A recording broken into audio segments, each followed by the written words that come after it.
ছোট থেকে বাবা মাকে দেখতাম সব ভালো কিছুর আগে আমাদের দু বোনকে রাখতো। ওদের যখন বলতাম তোমরা এটা খাও বা ওটা করো, তখন একটাই কথা বলতো, তোরা করলেই হবে, তাতেই আমাদের খুশি।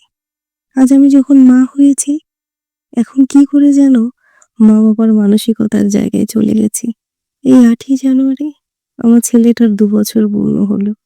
ইচ্ছা ছিল জানো তো অনেক কিছু করব, কিন্তু ছেলেটার শরীর এতটা খারাপ ছিল যে এই সকাল থেকে দুপুর পর্যন্ত বিছানা থেকেই উঠতে পারেনি।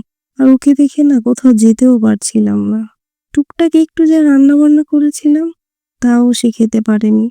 এত খারাপ লাগছিল, কি আর বলবো। এত খারাপের মধ্যে একটা ছোট কেক বানিয়েছিলাম। সে সন্ধ্যায় যখন একটু উঠে দাঁড়াতে পারলো, তখন সে কেকটা দেখে সে কি খুশি। তখন আমি সেই সুখটা ফিল করলাম, যা পৃথিবীর সব মারাই ফিল করে সন্তানের খুশি দেখে। আর তাকে সারপ্রাইজ দেওয়ার জন্য আমার দিদিরা আর তার পাশের বাড়ির ডোডো দাদা এসেছিল। কেক দেখে আর তাদের সবাইকে দেখে তার আনন্দের কোনো শেষ ছিল না। সব অসুস্থতা ভুলে গিয়ে সে নিজের বার্থডে এনজয় করলো। আর তাকে যখন পায়েসটা খেতে দিয়ে আমি জিজ্ঞাসা করলাম, বাবা ভালো লেগেছে?